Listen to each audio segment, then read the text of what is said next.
एक और ईडी दिल्ली में रॉबर्ट वाड्रा, जो कि देश की कांग्रेस की राजनीति का सबसे पावरफुल परिवार गांधी परिवार है, उससे जुड़े हैं, उनको घेर रही है।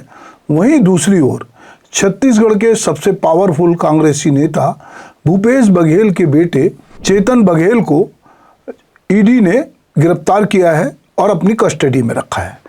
छत्तीसगढ़ की राजनीति लगातार जब चुनाव नहीं हुए थे तब से अब तक जो है वो घपले, घोटालों और प्रदर्शन की जो है भेंट चढ़ती जा रही है। अभी हम ये देख रहे हैं कि छत्तीसगढ़ कभी जो धान का कटोरा कहा जाता था और धान के समर्थन मूल्य को लेकर, अगर हम अजीत जोगी की बात करें पहले मुख्यमंत्री की, तो दिल्ली में जाकर वो घेराव करते हैं। उसके बाद जो भी मुख्यमंत्री हैं वो आते हैं, चाहे सरकार किसी की रही, पर उन्होंने धान को लेकर बहुत बातचीत की और धान की राजनीति को लेकर, समर्थन मूल्य को लेकर छत्तीसगढ़ हमेशा जो है चर्चा में रहा। पर अब जो है इधर के कुछ सालों में छत्तीसगढ़ घोटालों को लेकर बहुत चर्चा में है। कई तरह के घोटाले, क्योंकि बीजेपी ने चुनाव जीतने के पहले बहुत सारे घोटालों की बातचीत की।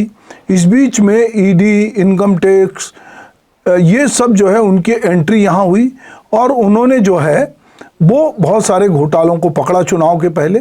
और ऐसा पूरा माहौल बना कि जो कांग्रेस की सरकार है, जो भूपेश बघेल की सरकार है, इसमें बहुत सारे घपले घोटाले हो रहे हैं। और उन घोटालों को लेकर जब बीजेपी सत्ता में आई वापस, तो राज्य में सीबीआई को एंट्री दी।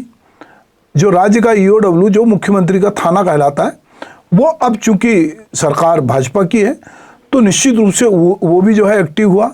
और इधर लगातार जो 4-5 घोटालों को लेकर बातचीत होती रही। शराब घोटाला छत्तीसगढ़ का एक, दूसरा महादेव ऐप की बात हुई, तीसरा पीएससी के घोटाले की बात हुई, डीएमएफ फंड की बात हुई, अलग अलग घोटालों की बात हुई। अब इनको लेकर छत्तीसगढ़ की राजनीति गरमाई हुई है। तो हम बात कर रहे हैं कि शराब घोटाले की अनुगूंज जो है सदन से सड़क तक। दरअसल छत्तीसगढ़ विधानसभा का 5 दिवसीय सत्र जो है वो कल अंतिम दिन था और कल ही भूपेश बघेल के बेटे चेतन बघेल का जन्मदिन था। और सुबह सुबह ईडी की रेड पड़ी और चेतन को जो है ईडी ने गिरफ्तार कर लिया। तो उसका असर जो था वो विधानसभा में दिखा। विधानसभा ने कल आखिरी दिन जो है कांग्रेस के सारे लोगों ने अपने नेता का साथ देते हुए बहिर्गमन किया और उन लोगों ने प्रदर्शन भी किया। वो लोग मिल के कोर्ट भी गए, पर ये मामला अभी कोर्ट में है। 5 दिन की कस्टडी मिली है ईडी को और चेतन बघेल जो हैं वो अभी उनकी कस्टडी में है और उनसे पूछताछ जारी है। तो छत्तीसगढ़ की राजनीति जो है पारंपरिक रूप से कृषि केंद्रित रही है, जहां धान की खरीदी और किसानों से जुड़े मुद्दे चुनावी अभियान का केंद्र बिंदु बनते रहे हैं। राज्य में धान उत्पादन भारत का एक बड़ा हिस्सा जो यहाँ से होता है और सरकारी खरीदी नीतियाँ जैसे न्यूनतम समर्थन मूल्य और बोनस वोट बैंक को प्रभावित करते हैं। हालांकि हाल के वर्षों में राजनीतिक घोटालों और जांच एजेंसियों के इर्द गिर्द ये राजनीति घूमने लगी है। पूर्व कांग्रेस सरकार जो 2018 से 2023 के दौरान थी, उसमें विभिन्न घोटालों के आरोप जो है भाजपा को उसने हमला करने का मौका दिया।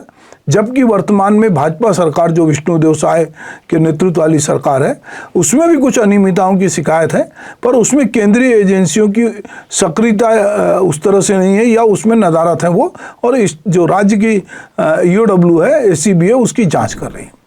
यह पैटर्न जो है हमको अन्य गैर भाजपा शासित जो राज्य हैं वहाँ भी देखने को मिलता है, जहाँ विपक्षी दलों का आरोप है कि जो प्रवर्तन निर्देशालय ईडी है और केंद्रीय सीबीआई जांच ब्यूरो, इनकम टैक्स विभाग और राज्य सरकार की जो आर्थिक अपराध शाखा हैं, ऐसी एजेंसियों का राजनीतिक दुरुपयोग हो रहा है।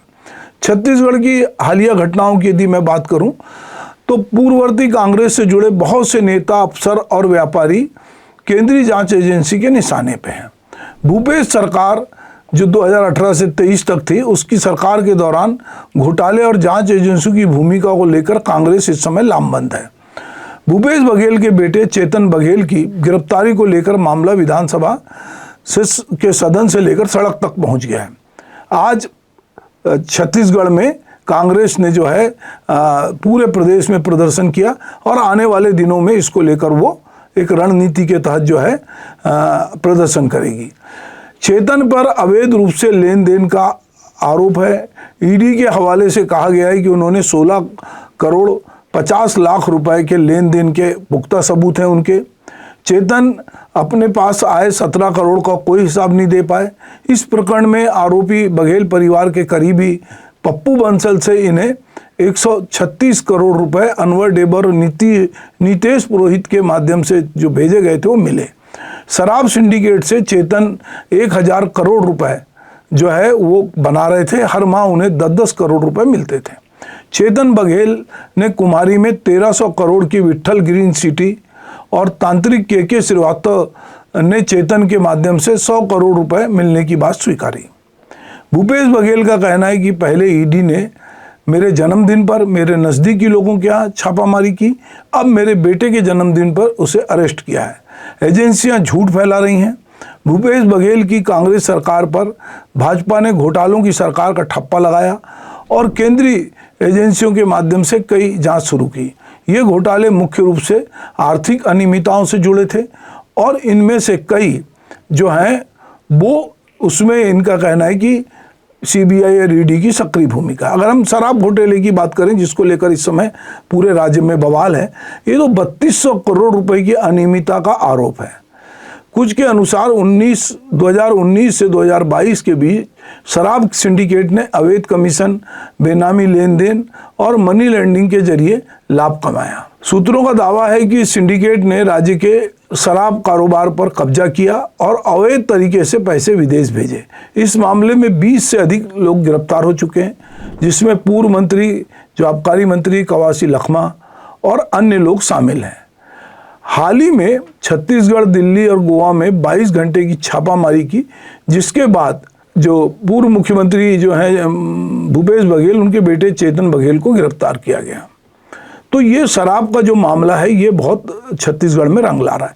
पर चुनाव के पहले ऐसा माहौल था कि जो महादेव बेटिंग ऐप है, चूंकि उसमें दुर्ग और भिलाई से ज़्यादा लोग जुड़े थे और भूपेश बघेल का ताल्लुक जो है वो भिलाई और दुर्ग की राजनीति से है, तो ये कहा गया कि इनकी देखरेख में ये महादेव बेटिंग ऐप चल रहा है। पर अब भूपेश बघेल सत्ता में नहीं है, पर महादेव ऐप जो है वो महादेव की कृपा से फल फूल रहा है और लोग दुबई में बैठ के और दूसरे देशों में बैठ के महादेव ऐप और बहुत सारे ऐप जो है भगवानों के नाम से उनके माध्यम से लोग जो है ये पैसे कमा रहे हैं। जो महादेव बेटिंग ऐप है उसमें ईडी की जांच में भूपेश बघेल को एक लाभार्थी बताया गया। यह ऐप अवैध सट्टेबाजी प्लेटफॉर्म का था जिसमें 5000 करोड़ से अधिक की मनी लॉन्ड्रिंग का आरोप है। इसमें जो मामला दर्ज है उसमें भूपेश बघेल का नाम शामिल है। ईडी ने दावा किया है कि ऐसे ऐप के प्रमोटरों ने राजनीतिक संरक्षण लिया और चुनावी फंडिंग की। अब आम जनता ये सवाल पूछ रही कि अब तो भूपेश बघेल नहीं है, तो अब ये मामला क्यों चल रहा है। और जो महादेव ऐप के लोग जो हैं बड़ी दुबई में बहुत शानदार शादी करते हैं और उसके लोग अभी भी कहीं जयपुर में शादी करते पकड़ाते हैं। तो अगर अब ये नहीं है और दुबई में बैठे आदमी को छत्तीसगढ़ सरकार तो नहीं पकड़ सकती। इसके मामले में भूपेश बघेल ने कई बार कहा है कि हमने केंद्र सरकार को चिट्ठी लिखी थी उस समय, पर कुछ नहीं हुआ। छत्तीसगढ़ में एक और घोटाले की बात होती। ये घोटाला जो है ये हुआ तो डॉक्टर रमन सिंह के समय था, पर इसमें जो लोग शामिल थे उनमें से कुछ लोग शराब घोटाले में भी उनका नाम है। ये नान घोटाला जो है एक पब्लिक डिस्ट्रीब्यूशन सिस्टम से जुड़ा था, जहां सिविल सप्लाई कॉरपोरेशन जो है में चावल वितरण में अनियमितता हुई और ईडी की जांच में और ईओडब्ल्यू की जांच में कई अधिकारी इसमें गिरफ्तार हुए। अब दूसरी बात करें डीएमएफ फंड घोटाला। इसमें जो खनिज राज्यों से छत्तीसगढ़ चूंकि एक खनिज वाला राज्य है जहाँ पर बहुत लोगों की नज़र है, किसी की कोयले पर, किसी की लोहे पर है, किसी की रेत पर है, कई तरह के यहाँ पर खनिज हैं, खनिज से संपन्न राज्य है। तो जो डीएमएफ घोटाला है तो डिस्ट्रिक्ट माइनिंग फंड जो है उसमें अनाप शनाप खरीदी हुई काम किए गए, उसमें बड़ा घोटाला किया गया। इसकी भी जांच में कई लोग अभी लपेटे में हैं और कई लपेटे में आने वाले हैं। लोग कह रहे हैं इसमें बहुत सारे कलेक्टर जो थे तत्कालीन वो फंसेंगे। इसके बाद आया जिसने कि राजनीतिक रूप से बीजेपी को बहुत फायदा पहुंचाया, ये था छत्तीसगढ़ लोक सेवा आयोग यानी पीएससी घोटाला। इसमें राज्य के युवाओं को लग रहा था, जो बेरोजगार युवक थे, कि हम पढ़ाई लिखाई कर रहे हैं, पर कुछ लोगों के रिश्तेदार पीएससी में जो लोग हैं वो उनके रिश्तेदार कुछ और लोगों ने पैसे देकर जो है वो नौकरी पाई है और मेरिट में आए हैं। तो इसमें सरकार ने आने के पहले बीजेपी ने कहा था कि यदि हम हमारी सरकार आई तो हम इसकी सीबीआई से जांच कराएंगे, और अब इसकी सीबीआई जांच कर रही है। पर इस तरह का घपला जो है 2003 के बाद भी हुआ था और वो सुप्रीम कोर्ट में पेंडिंग है। उसमें बहुत सारे अधिकारी प्रमोशन पाके अभी पर इसको लेकर भी बातचीत होती है। तो पीएससी का घोटाला हुआ। पीएससी के घोटाले के बाद जो है फिर अलग अलग एंगल से जो है और घोटाले भी सामने आए। विधानसभा चुनाव से ठीक पहले जो थी, इसको लेकर बहुत प्रदर्शन हुए और जांच में कांग्रेस सरकार की विफलता का सबूत बताया, और 2023 के चुनाव में इसका खामियाजा कांग्रेस को भुगतना पड़ा और कांग्रेस जो है वो चुनाव हार गई। इन जांच की टाइमिंग जो है वो राजनीतिक लगती, क्योंकि वे चुनावी मौसम में तेज हुई। केंद्रीय एजेंसियां, चाहे हम ईडी बोलें, चाहे सीबीआई बोलें, चाहे इनकम टैक्स बोलें, वो मुख्य रूप से सक्रिय थी। चूँकि सीबीआई को तो मना था आना, तो बाकी एजेंसियां बहुत सक्रिय थी। तो ये केंद्र की भाजपा सरकार के अधीन है चूंकि ये केंद्रीय एजेंसियां, तो ये आरोप लगता रहा कि ये संघीय ढांचे में असंतुलन पैदा कर रही है, क्योंकि राज्य की जो सरकारें एजेंसी की जांच को प्रभावित होती हैं। विपक्ष का आरोप है कि राजनीतिक प्रतिशोध है ये, जबकि भाजपा ने इसे भ्रष्टाचार के खिलाफ जीरो टॉलरेंस बताया है। कि भाजपा का कहना है कि हम जो है जीरो टॉलरेंस की नीति पे चल रहे हैं। 18 जुलाई 2025 को ईडी ने चेतन बघेल, जो भूपेश बघेल के बेटे हैं, उनको शराब घोटाले में उनके घर जो भिलाई और रायपुर के बीच है, वहां से उनको गिरफ्तार किया। चेतन का ये कहना है कि ये जो है प्रोसीडीज ऑफ क्राइम के मुख्य लाभार्थी थे। मतलब ये जो क्राइम हुआ है इसमें मुख्य लाभार्थी के रूप में यदि किसी की बात की जाए तो उनका नाम, उन्होंने कहा कि चेतन का नाम है। रियल इस्टेट में इन्होंने बेनामी लेन देन किया। गिरफ्तारी उनके जन्मदिन पे हुई, जिसे भूपेश बघेल ने केंद्रीय सरकार का तोहफा बताया। ईडी ने उन्हें धारा 19 के तहत गिरफ्तार किया और 5 दिन की रिमांड ली है। पूरे छत्तीसगढ़ में उनकी गिरफ्तारी के खिलाफ प्रदर्शन हुए। रायपुर, बिलासपुर, अन्य जिलों में कार्यकर्ता ने सड़क पे उतर के जो है ईडी की कार्रवाई को राजनीतिक साजिश बताया। डॉक्टर चरणदास महंत का कहना है कि ईडी का दुरुपयोग किया जा रहा है, हमारे घर परिवार के सदस्यों को परेशान किया जा रहा है। आज ईडी ने जन्मदिन पे हमारे घर के बच्चे को उठा लिया।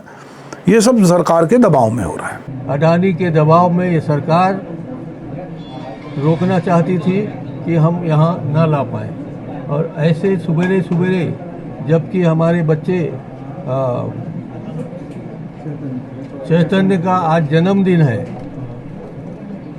आज वहाँ सुबेरे सुबेरे छापा मारा गया। अभी वहीं दूसरी ओर जो सरकार में लोग हैं, अगर हम बात करें कि जो विजय शर्मा हैं, जो उप मुख्यमंत्री हैं, वो कह रहे हैं कि ईडी का क्या मामला है मुझे नहीं मालूम, सेंट्रल की एजेंसी वही बताएंगे।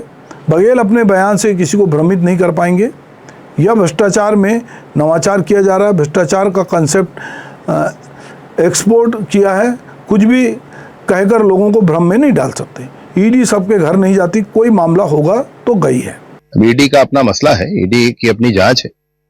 हाँ, परंतु शराब का घोटाला यहाँ हुआ था, यहाँ का कॉन्सेप्ट अन्य प्रदेशों में भी पहुंचाया गया था, दिल्ली, झारखंड, हम जानते हैं। तो ऐसा ही कुछ मामला हुआ होगा जिसके कारण ईडी आई है। मेरा इनसे यही कहना है कि देश की बड़ी संस्थाओं के बारे में इस तरह की बयानबाजी करने से देश का तंत्र कमजोर होता है। इसी तरह की बात जो है यहाँ के मंत्री जो हैं और आदिवासी मंत्री केदार कश्यप का कहना है कि भूपेश बघेल के बेटे चेतन बघेल की गिरफ्तारी पर सरकार किसी भी तरह के दबाव में नहीं है। ये कांग्रेस की सरकार नहीं है। ईडी अपनी कार्रवाई कर रही। ईडी सरकार के कहने पे नहीं चलती। इससे पहले भी उनसे पूछताछ हुई है, वे शक के दायरे में है। कोई प्रेशर क्रिएट नहीं किया जा रहा है। पूरी तरीके से सरकार किसी भी तरीके से कोई दबाव में नहीं है, और ये विष्णुदेव साय जी की सरकार है, ये कांग्रेस की सरकार नहीं है। और जहाँ तक ईडी की कार्रवाई की मामला है, तो ईडी अपनी कार्रवाई कर रही है। ईडी कोई ये तो नहीं है कि सरकार के कहने पे चले। और इससे पहले भी उनसे पूछताछ हुई थी और इस शक के दायरे में है। पूर्व मुख्यमंत्री भूपेश बघेल के बेटे चैतन्य की गिरफ्तारी पर उनका कहना है कि मेरे बेटे के जन्मदिन पर आज फिर से ईडी ने छापा मारा। 10 मार्च से लेकर अब तक कोई पूछताछ नहीं हुई, कोई नोटिस नहीं दिया गया। आज सीधा सर्च वारंट लेकर गिरफ्तार कर लिया गया। कानून व्यवस्था नाम की कोई चीज़ प्रदेश में नहीं बची है। बेटे के जन्मदिन का जैसा तोहफा मोदी जी ने और शाह जी देते हैं वैसा दुनिया के किसी लोकतंत्र में और कोई नहीं दे सकता। मेरे जन्मदिन पे दोनों आदरणीय नेताओं ने मेरे सलाहकार और 2 OSD के घरों पे ईडी भेजी थी। बेटे के जन्मदिन पे मेरे घर पर ईडी की छापामारी कर रही है। इन तोहफों का धन्यवाद ताउम्र याद रहेगा, ये उन्होंने कहा। चलिए उनका बयान आपको सुनाते हैं। आज मेरे बेटे का जन्मदिन है। पिछले समय 2023 में मेरे जन्मदिन में ईडी भेजा गया था। अब आज तो विधानसभा में अडानी का मामला उठना है और अपने मालिक को खुश करने के लिए मोदी और शाह ने ईडी मेरे घर भेज दिया है। हम लोग डरने वाले नहीं हैं, न झुकने वाले हैं। ये कितना भी ताकत लगा ले, भूपेश बघेल न टूटेगा न झुकेगा। छत्तीसगढ़ कांग्रेस के अध्यक्ष दीपक बैज का कहना है कि भाजपा सरकार जल, जंगल, जमीन सहित खनिज संपदा, कोयला, आयरन ओर और खदानें निजी कंपनियों को सौंप रही है। ये कहीं ना कहीं उससे ध्यान भटकाने का मामला है। एक तरफ बस्तर से लेकर सरगुजा तक खनिज संसाधन, जल, जंगल, जमीन, खनिज संसाधन लूट रहे हैं। किसानों की हालत क्या है पूरी छत्तीसगढ़ देख रहा है। 10,463 स्कूलें बंद हो गई है। युवाओं के लिए एक नौकरी का कोई रास्ता नहीं बचा, पूरे रास्ते बंद हो गए। तो भाजपा के नेता कह रहे हैं कि भूपेश बघेल जो है वो अपने बयानों से किसी को भ्रमित नहीं कर पाएंगे, और अगर भ्रष्टाचार हुआ है और जांच एजेंसियां जांच कर रही हैं तो आप ये नहीं कह सकते कि उन्होंने ज़बरदस्ती आप पे कार्रवाई की है, क्योंकि लगातार जांच एजेंसियां जो हैं वो इस तरह की कार्रवाई कर रही हैं, चाहे वो कवासी लखमा हो तो। और उधर देवेंद्र यादव और कवासी लखमा को लेकर भूपेश बघेल का कहना है कि ये सब जो मेरे नज़दीकी लोग हैं उनको निशाना बनाया जा रहा है ताकि अडानी के खिलाफ आवाज़ ना उठा सकें। ये कितने भी ताकत लगा लें, भूपेश बघेल ना टूटेगा ना झुकेगा। उन्होंने सरकार पे आरोप लगाते हुए कहा है कि देश में विपक्ष के नेताओं को टारगेट बनाया जा रहा है, विपक्ष को तोड़ने की कोशिश की जा रही है, प्रजातंत्र की हत्या की जा रही है। एक तरफ बिहार में चुनाव आयोग के माध्यम से मतदाताओं का नाम काटा जा रहा है, वहाँ प्रजातंत्र का चीरहरण कर रहे हैं। विपक्ष के नेताओं को दबाने के लिए केंद्रीय एजेंसियों का उपयोग किया जा रहा है। ये भूपेश बघेल का कहना है, लेकिन देश की जनता अब जान चुकी है, समझ चुकी है। ईडी पहले भी आई, छापा मारा था, मेरे घर में 33 लाख रुपए मिले थे, उसके बाद अचानक फिर से आई।